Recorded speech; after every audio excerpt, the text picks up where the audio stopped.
How long do you pray? Let's talk honestly today. Let's put it on the table. How long do you pray? How long do you feed off the efforts of others? How long do you survive by shortcuts, manipulation, and borrowed trust? You see, life doesn't forget. It keeps the books. It tracks the intentions, not just the actions. Some people spend their lives chasing advantage without building value. They prey on people's weaknesses, their kindness, their inexperience. But I've got a question for you. How long can you do that and still look in the mirror and feel like a builder? Because here's what I've learned. Preying on others doesn't make you powerful.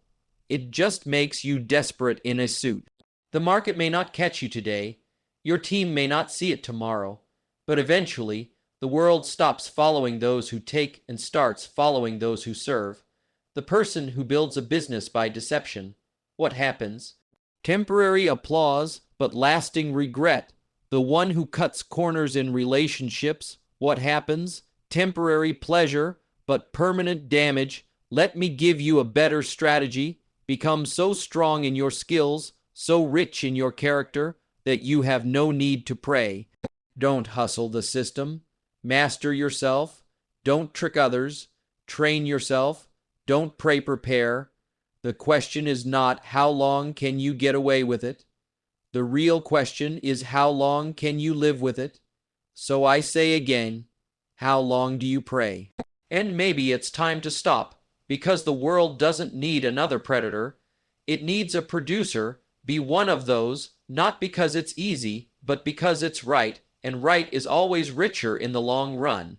Preying on others is a reflection of internal weakness, not external strength. This idea stands in direct contrast to how many people view power and dominance in today's world. Often, society mistakenly celebrates those who manipulate, control, or exploit others as being powerful, cunning, or successful. But the truth is, real strength does not come from stepping on others to elevate yourself. It comes from self-control, discipline, and the ability to rise without pushing others down. When someone preys on others, whether through lies, manipulation, intimidation, or exploitation, they are not showcasing strength. They are revealing what they lack internally. A person who truly knows who they are, who is confident in their value and capabilities, has no desire or need to diminish someone else. Preying behavior often comes from a place of insecurity. People who don't feel they are enough on their own often feel they must extract power, validation, or gain from those around them in order to feel valuable.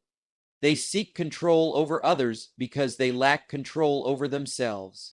There is a deep fear that drives someone to exploit others. It's the fear of being seen as small, as weak, as inadequate. So instead of working on developing real skills, building real value, or forming genuine relationships, the person chooses the shortcut, manipulation. It's easier in the moment to take than to earn, but this ease is deceptive. While it may bring short-term satisfaction or apparent victory, it corrodes the soul and hollows out character. Strength is not in how many people you can deceive, control, or dominate. It's in how many people you can uplift, protect, and inspire. True power is quiet. It doesn't announce itself with threats or schemes. It walks in integrity, and people feel it. You don't need to manipulate someone into respecting you if your life speaks for itself. You don't need to prey on others to get ahead when your consistency and effort are building something sustainable. The illusion of dominance through preying on others is attractive to those who feel they have no other option. But it's still just an illusion. The person who plays dirty might win a few rounds, but they never build a legacy. And the person who looks powerful by tearing others down will eventually be left with nothing but broken trust and shallow victories. A person's true strength is tested when they have the opportunity to take advantage of someone weaker, and they choose not to. There is a hidden cost to this behavior that most don't talk about. When you prey on others, you start losing your own humanity. You begin to see people as tools or threats, not as individuals with worth. This mindset creates isolation because no one truly trusts the person who is always calculating. Relationships become transactional, conversations become manipulative, and slowly you become hollow inside. What's worse, the person who preys on others loses touch with their own potential. They trade growth for gain, depth for deception. Internally strong people are grounded. They operate from a place of abundance, not scarcity. They don't need to harm to succeed because they know that life rewards long-term character, not short-term cleverness. They are not afraid to work hard, to wait patiently, to build gradually. They don't see others as competition to be crushed, but as people to learn from or contribute to. This kind of mindset is rare, but it's where real leadership is born. It takes strength to walk away from manipulation and choose transparency. It takes courage to lead with honesty when others choose deceit. It takes internal fortitude to trust that your value will be recognized, even if the path is slower. But those who have this kind of strength are unshakable. They sleep better. They build deeper bonds. They win the kind of success that can't be taken away because it wasn't built by preying on others, but by developing oneself. So when someone consistently tries to control, deceive, or dominate others, it doesn't show they're strong. It shows they're afraid. It shows they haven't done the inner work. The louder the pretense, the deeper the insecurity, and eventually the mask slips. Real power doesn't need to prey on the weak. Real power protects, teaches, leads, and lifts. And those who live from a place of true strength don't have to prove it. They simply live it. Lasting success is built on contribution, not deception. This truth becomes clearer the longer one watches the rise and fall of people, businesses, and leaders. Deception can be quick, loud, and temporarily rewarding, but it cannot build a foundation strong enough to support real and enduring success.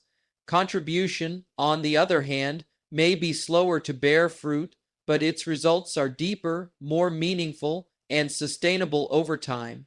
There is a difference between getting ahead and staying ahead. Deception might help someone get ahead briefly, but only contribution keeps them there. Deception is built on illusions, misdirection, and the manipulation of trust. It seeks to take instead of give, to hide instead of build. It promises more than it delivers and often leaves others worse off for believing in it.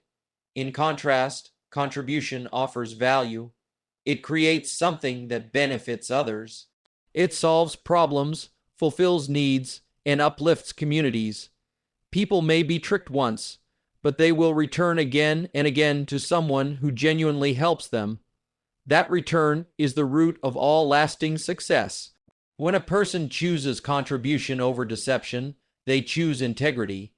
Integrity may not always be the fastest route, but it is the surest. It earns trust, and trust is the currency of every long-term relationship, whether in business, leadership, or life. You can sell someone something with a lie, but they will never buy from you again once the lie is exposed. On the other hand, if what you provide helps them, they won't just return, they will refer others, and your impact will multiply. That multiplication is the beginning of legacy, not just profit. Those who rely on deception are always looking over their shoulders. Their success is fragile, built on stories that can unravel with a single truth. They must keep lying, keep manipulating, keep hiding. It becomes exhausting. It drains energy and peace. The deceptive person may appear successful from the outside, but internally, they live with anxiety and instability. What they have isn't truly theirs because it was acquired through trickery, not earned through effort. Deep down, they know this, and that knowledge eats away at their confidence. Contribution builds confidence because it aligns with growth. When you focus on helping others, you develop your own abilities. You study, practice, improve. You become more valuable.